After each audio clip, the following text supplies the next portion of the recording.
Hey you guys, welcome to Mr. Smith's Kitchen. Brian, Mr. Smith Kitchen, as always. And tonight I thought we'd do some cooking. And as soon as I grabbed the recipe from out from underneath you, we'll talk a little bit about it. So this evening I thought we would do something different. And I mean, we're always doing something different, right? But this is a completely new one for me. This is it's a stew, goes over rice, and it's called West African chicken stew.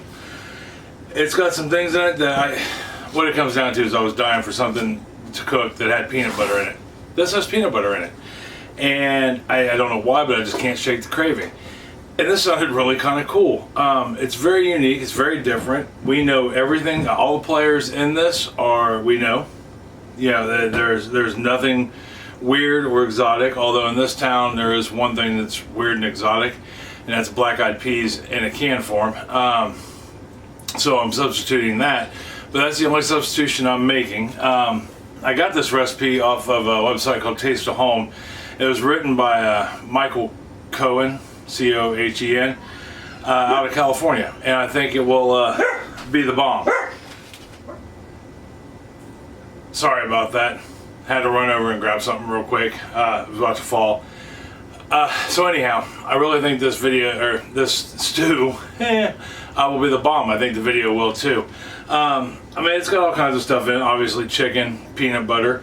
I don't really know anything about the origin of where this comes from. I'm assuming it's either something that's a meal that you would eat over on the continent of Africa, or it is something inspired by their dishes. There wasn't much of a read before the recipe. So anyhow, that being said, if you're new, welcome. I'm glad you stopped by. I hope you get something out of this video, and check out some of my others.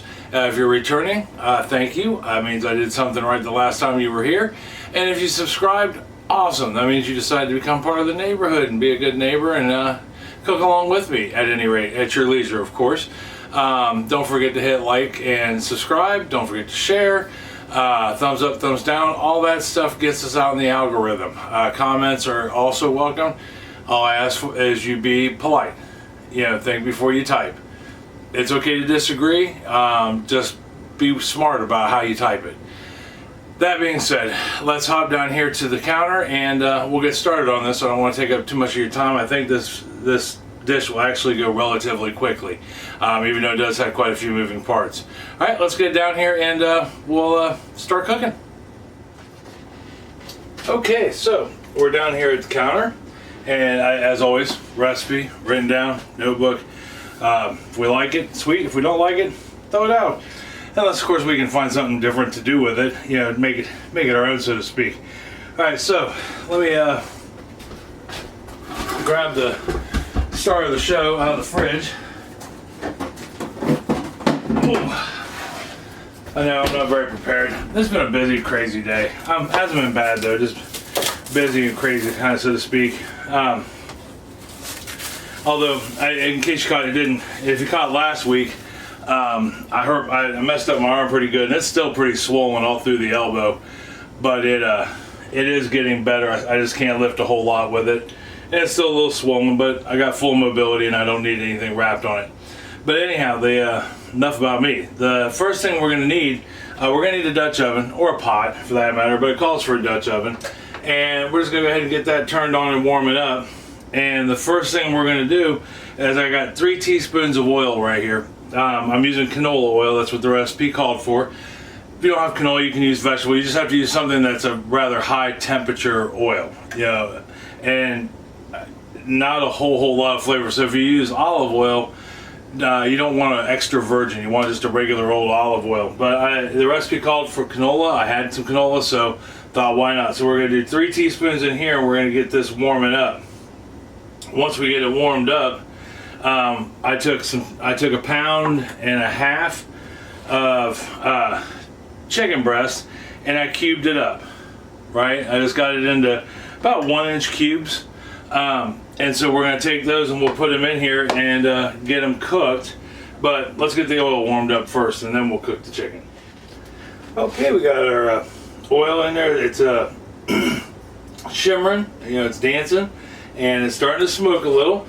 So we'll go ahead and Well, before we do that, before I forget, because I'm a genius, I have a half a teaspoon, 2 grams of salt, and a quarter teaspoon, about 1 gram, not quite 1 gram, of black pepper and crushed black pepper. We're gonna put that in there, and we're gonna get that just coated on there real quick. Don't want to skip a step. I am synonymous for missing something in the order of operation. I have no idea why, but that's all right. So we got that coated, got our oil up to temp. So now all we gotta do is put our chicken in here, and we're gonna go ahead and get it cooked. And it's gonna take about 4 to 6 minutes to get this cooked through. All right, so we got our chicken is no longer pink and it's cooked all the way through. So we're gonna go ahead and get it out of the pan, but we're not gonna take any of this. Yeah, we're not gonna clean the bottom of the pan off. We want to keep it, just the way it is. Get that out of there. All right, so the next thing we're gonna add, I took 1 medium onion and I got it wrapped up, and I sliced it thinly. All right, we did slices, so I thin sliced it, and then I cut them into halves and quarters, as you can see right there. Yeah, and so we're gonna take that, we're gonna put that in there, and we're just gonna cook. We're gonna saute these until they're soft. We're gonna cook them until they're soft, and then we're gonna add a couple more things to it. All right, our onions are nice and soft. Yeah, got a nice golden color to them. So the next thing we're gonna add to this is 2 tablespoons of minced ginger. Put that in there. Give that a good stir real quick. And then 6 cloves of garlic minced. I did put down measurements for grams also. I mean, the medium onion you can't really do so much, but the minced ginger was 24 grams worth, and the 6 cloves of garlic, I got 20 grams out of that. But we're gonna go ahead and get those both put in there, and then we're just gonna let this saute for just a minute. All right, so we let those go for a minute. You'll smell it. The ginger you really smell. So the next things we need to add to this, I've got a 28-ounce can of crushed tomatoes. We're gonna put that in there, just like such. And then we're going to add 1 cup, which is 250 milliliters of chicken broth. Now you can use low sodium chicken broth, whatever will float your boat. And then we're going to add in a 1/4 cup, 67 grams of creamy peanut butter. I know you're thinking, wow, that's just weird. And I kind of thought so too, but that's what kind of drew me to this recipe. And we're going to get that mixed in there. And it'll continue to meld in and blend in as this heats up. And then I have 1.5 tablespoons, or about 1.5 grams of fresh thyme. And what I'm going to do is I'm going to take half of that, and I'm going to put it in now, and I'm going to save the other half for garnish. Get that mixed in. I'm going to add a 1/4 teaspoon, which isn't even a gram worth, of cayenne. We're going to put that in there. Now you can omit that if you don't like the spice. We like spice, so and a 1/4 teaspoon isn't all that much really in the grand scheme of things. Get that mixed in, and then here was the other one that I thought was really cool. I've got 1 large sweet potato, and I cubed it at about 3/4 inch. That way it cooks at a pretty decent pace. Get that in there.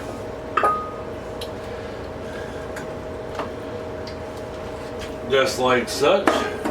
And then I've got one 15-ounce can. I'm using Great Northern beans. The original recipe called for one 15-ounce can of black-eyed peas.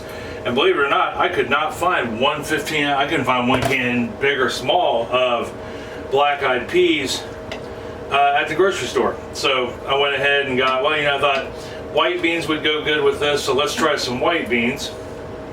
So I went ahead and got that, and we put that in there. Now that's it. That's the entire recipe, if I remember right. Yep, that's everything. So the only thing we have left to do, and here's where I'm going to vary just a little bit on this recipe. It says not to add the chicken till the end, but I was reading in the comments, some of the people said that they added it in right away, and it actually helped to tenderize the chicken some. And so that's what I'm going to do. And what we're going to do is we're going to bring this up to a boil, then we're going to put the lid on it, and we're going to let it simmer for 15 minutes. So when I come back, we'll take the lid off and see what it looks like and give it a shot. All right, I'll be right back in just one moment. Okay, we let her simmer for 30 minutes, and we just had to make sure that the sweet potatoes were soft because everything else is cooked essentially. So, and all I did to do that was I actually ate a piece, but if you grab a hold of one and squeeze it, it should fall apart, just like that. But if you taste it, it should be soft. You should be able to put a fork through it. No different than potatoes, with minimal effort, right? So the last thing you want to do before serving is just take the rest of your fresh thyme and sprinkle it over the top to give it some color. Which sometimes I would skip this step. This time I would not. That's a lot of orange and red. And it needs that burst of green. It really does. But I can tell you, I tasted it for salt. Now, and this is just me, and I'm not a big salt person. I would for sure add about another quarter teaspoon of salt to the stew itself. You know, we put it on the chicken when we cooked it, but I would definitely add a little more salt to it. Not a whole lot, just about a quarter teaspoon was all I put in there, and that seemed to do it just fine. So, but it's a gorgeous dish, and my house smells absolutely amazing. Between the basmati rice and the house just is so aromatic, and it has very few aromatics in it. But we will pull some out, put it over the rice. Now you don't have to necessarily serve this with rice. You can just serve it just as a true stew. But there we are, right there.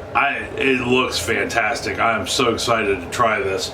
And we're having it with some naan bread. I didn't have time to make any today, but I do have a recipe for it. Actually, I haven't even have a video for it. If you'd like to check that out, I'll put it here at the end in one of the little box thingies.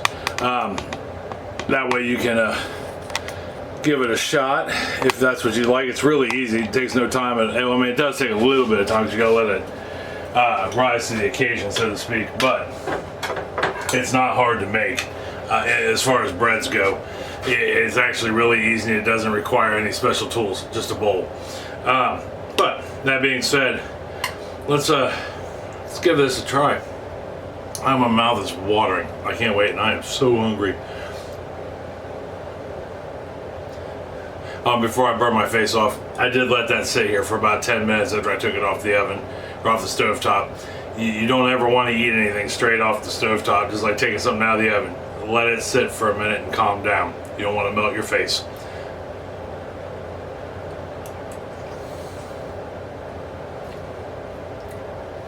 That is wicked good. I mean, really good. It's balanced. It's so balanced. For what little is in it, it kind of tastes like tomato soup, kind of. But tomato soup on steroids. Yeah, because you can taste the potato, obviously. You can taste the beans. It'd be interesting. I wish they would have had black-eyed peas at any of the 3 stores I went to. In a can. I'll have to make some up. I have dry ones down in the basement, but they take all day to make, to do them right.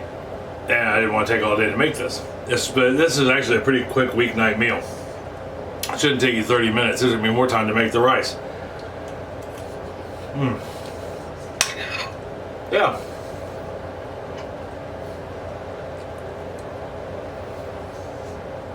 I definitely like this. This is a good quick stew. I'll add this to the stew pile. I've got like 5-6 different stew recipes. I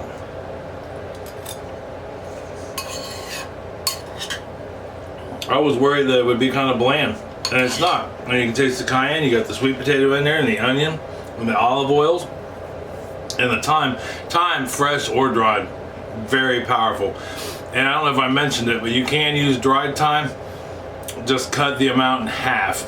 Dried herbs are always way more potent than a fresh herb. So you would use right around 3/4 to 1 teaspoon totals, about half a teaspoon in it, and then half a teaspoon to top it with. But all the same, yeah, this is really, really, really good.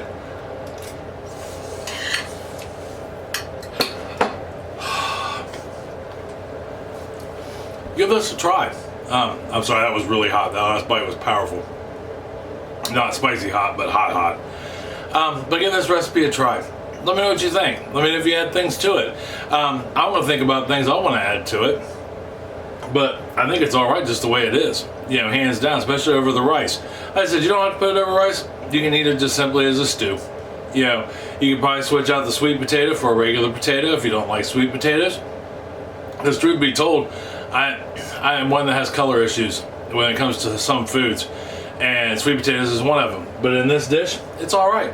You know, almost reminds me of just a carrot, only sweet. So anyhow, let me know if you try this. I guarantee you won't be disappointed. You'll really like it. Tomorrow we are going to do a pineapple cream. Oh my goodness. Pineapple pound cake with a cream cheese frosting or icing on it that I think is going to be amazing. It sounds amazing, and we're going to do it in a bun pan, so it'll actually be the second week in a row we do something out of a bun cake, basically. Only this time it won't be mini. It'll be a full size, 10 cup, for the whole family, cut little slices, bunt cake. Yeah. So anyhow, till tomorrow for bun cake. I'm gonna take this stuff out to the table, the bread, the rice, and the stew, and eat with the family. So tomorrow I will see you for the pineapple pound cake. Until then, I love you. I love you very much, and I mean that from the bottom of my heart with all sincerity. Tell somebody else you love them and you love them very much. Invite them over for some of this stew and rice and some bread and good conversation. They may need it. You may enjoy each other's company. I know you'll enjoy each other's company. Take it over to a neighbor and make a friend. That food is some of the best way to make friends. But anyhow, till tomorrow, I love you, and I'll see you then. Talk to you later. Bye.